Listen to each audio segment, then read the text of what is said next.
हंसिका 2 दिन पहले अपने मायके आई थी। मिराज उसे लेने गया था तो पता चला कि हंसिका अपनी बुआ के यहाँ गई थी, जो थोड़ी ही दूरी पर रहती थी।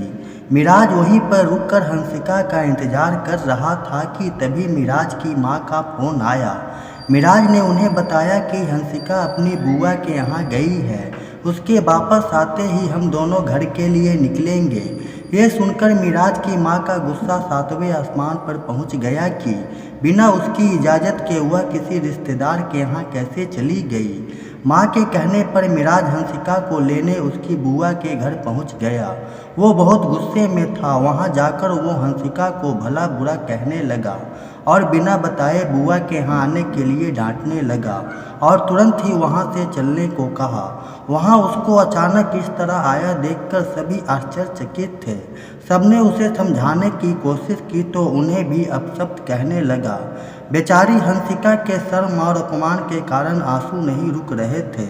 मिराज उसे लेकर सीधे अपने घर आ गया था। घर में कदम रखते ही मिराज की माँ ने उसे फटकारा, तुम बिना घूंघट लिए चली आ रही हो, एक तो बिना बताए अपने रिश्तेदार के यहाँ चली गई। यही सिखाया है तुम्हारी माँ ने। हंसिका, जो मिराज के बर्ताव से पहले ही बहुत क्षुब्ध थी, सास की ताने सुनकर उसका सब्र जवाब दे गया।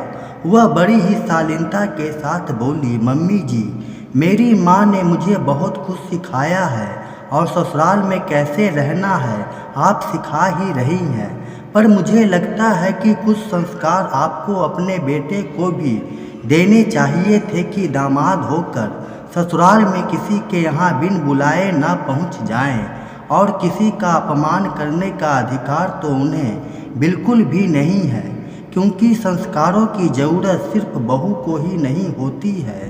मिराज ने हंसिका से कहा, तुम माँ से बदतमीजी कर रही हो।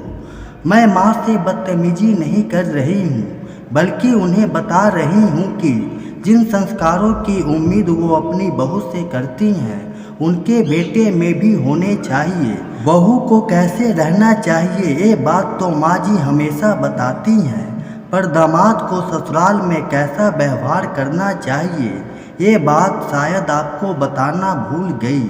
हंसिका का जवाब सुनकर और उसका क्रोध देखकर दोनों ने शांत रहना ही उचित समझा और अपने अपने कमरे में चले गए।